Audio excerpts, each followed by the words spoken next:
Hi everyone! Welcome back to my channel. Today, gusto kong pag-usapan ang dark side of ESL teaching. So, akala ng iba, napakadaling magturo ng ESL sa mga foreigners. So actually, it's all fun naman. Kaya lang, sometimes, pag matagal ka nang nagtuturo sa ESL industry, you'll discover na meron ding mga dark side or downside ng pagtuturo sa ESL. So gusto ko lang i-share sa inyo ang aking mga experience para naman malaman ng ating mga new teachers and even maka-relate ang ating mga older teachers or senior teachers or veteran teachers sa mga nangyayari sa ESL industry. So the first thing that I'd like to talk about is the management. So ang management is composed of the foreigners and the Filipinos. So sa management, ang mga foreigners ay usually Koreans or Japanese or Chinese, Taiwanese. Okay, so they expect the Filipino teachers to be familiar with their work culture. So for example, sa Koreans, they will expect you to work overtime, and also sa Japanese, they won't understand kung gusto na nating umuwi ng 5 o'clock. Siyempre sa Philippines, pag 5 o'clock na, or minsan 5 minutes before 5 o'clock pa, nagmamadali na tayong umuwi or nagpapak na tayong umuwi. Sa kanila, they see this as something negative at hindi ito advisable when you are planning to work in the ESL industry. So, at least they expect you to time out at exactly 5. But more, they expect you, in more cases, they expect you to stay somewhat more than working hours na binigay nila.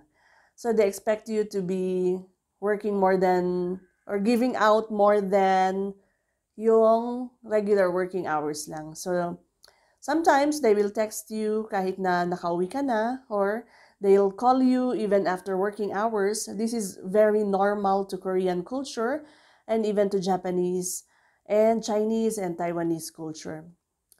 Also, meron ding mga weekends na they require you to come in to submit some work. In some cases, kung mabait ang management, ang foreigner management, they will compensate for your work done during the weekends. But in most cases, they just expect you to do this out of loyalty to the company. So if they ask you to do something on a Saturday, look something up or submit something or report ng mga weekends, this is all very normal sa culture ng mga ESL industry. Ang mga ito ay okay lang so far, pero ang isa sa mga worst experiences ko ay ang bonding or team building. Mga team building, mahilig sila sa mga ganyan. They want to have team building or team bonding out of town on a weekend, and this is unpaid. So usually, magbabiyahe kayo ng either Friday night or Saturday morning to have some kind of team building activity, usually sa beach or somewhere far away. And of course, for us Filipinos, alam naman natin na ang weekend is for the family. So, sa foreigners, they won't understand this because they think that you should have loyalty to the company, or if you refuse, let's say nagpalusot ka or hindi ka sumama, they will interpret this as a lack of loyalty sa kumpanya or lack of dedication to your work. And this will all add up to bring some negative effect on your performance later on. So usually, you just have to go and enjoy yourself if you can.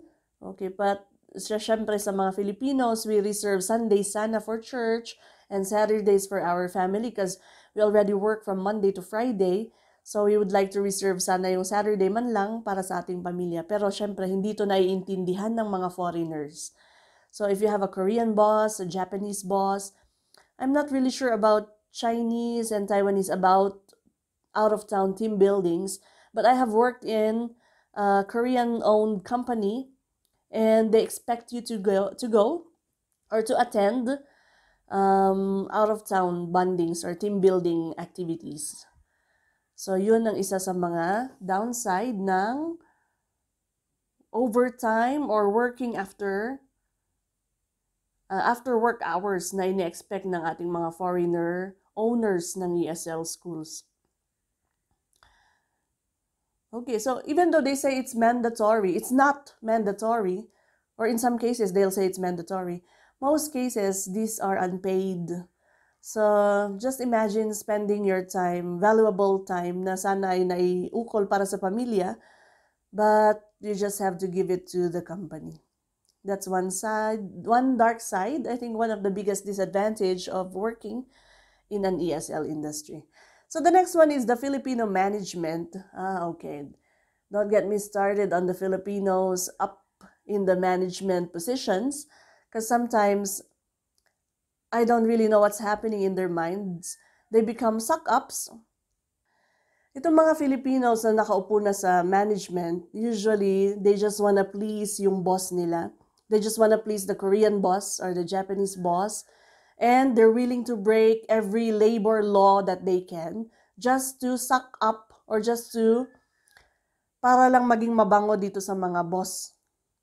So sometimes nakakalimutan na nilang magmalasakit para sa mga Filipino teachers na nasa baba ng posisyon nila. For example, pag signal number 4 or signal number 3 in the Philippines, usually walang pasok, di ba?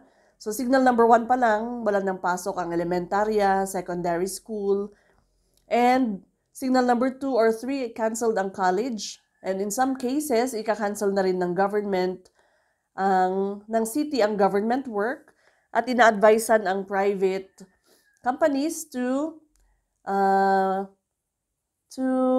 their own discretion. So, ina-advisean ng city ang companies to at least take heed of the warnings, the danger of the typhoon for landslides, for flooding. Siyempre, basang-basa yung mga teachers, di ba? Pero, sa ESL industry, you have to report pa rin sa work. Kahit na basa na yung shoes mo, basa na yung damit mo, just imagine teaching 8 hours na basang-basa ka. So you have to bring your extra clothes, I guess. But still, sa inclement weather, kailangan may consideration naman ang companies. But don't expect this from ESL schools. The Koreans, the Japanese, and other foreigners, unless you are blocked from coming to work, for example, there is an avalanche like this, or a landslide that actually blocks your car or your transportation from coming to school or from going to school, yun lang ang only reason na maintindihan nila. But if there's rain or flooding, they won't understand it. Because ang reason out lang nila is you can just bring some clothes to change in, and once you are at work, you're inside the building anyway, so walang danger inside the building, something like this. They also consider always the customers, yung students na stay in. Usually, the foreigner students are already living in a dorm style accommodation in the building of the school. So, andun na sila sa building. They don't have to travel there or commute there going to the school. Only the teachers have to do this. And wala silang pakialam kahit mabasa ang mga teachers or maiput in danger from commuting from their houses, going to their classes, to their work. Okay? So, suck-ups, they won't protect Filipino teachers. Sometimes, but, okay, let's say, in almost all workplaces, meron din namang mga abusive na managers. Hindi naman siya singularly exclusive lang sa ESL management. So, lahat naman ng workplace, meron namang talagang mga asshole managers. But sometimes, dahil nga sa gustong mag-suck up ng mga Filipino managers or supervisors sa kanilang boss, ay nagiging abusive ang kanilang pagtrato sa mga ESL teachers. Ang isa pang, another thing that I've noticed sa ESL schools, especially sa Filipino management, is the corruption. So sometimes the higher-ups, higher managers, let's say the operations manager, has access, or even the general manager has access, even the accountant or the admin staff has access to money paid by the students. For example, magbabayad yung mga students for their IELTS exam, for their passport, something. Okay? So, usually may hawak na pera yung mga Filipinos na in charge sa administration or sa management. And hindi maiwasan, hindi nila malabanan ang temptation of kupit at ang corruption. So, one day, nakita ko itong operations manager na marami siyang cash na dala sa kanyang bag. Sa tingin ko lang, hindi bababa sa 50K ang hawak niyang petty cash sa kanyang bag. And sometimes, I don't really know kung meron bang proper na, how do you say, accounting. Especially in one school where I was in, wala silang accountant. So, I don't know if the money is really properly accounted or talagang nakukupitan na nila yung kanilang boss na foreigner. But, I don't know. I'm not naming names or saying who, but I think this is blatant or rampant sa mga ESL industries, especially for Filipinos na nasa management na. Hindi ko naman nilalahat because there are very good, I've met really good and respectable managers, Filipino managers, and they're really admirable. But sometimes, itong mga ibang nasa position or nakaupo na ay ganun.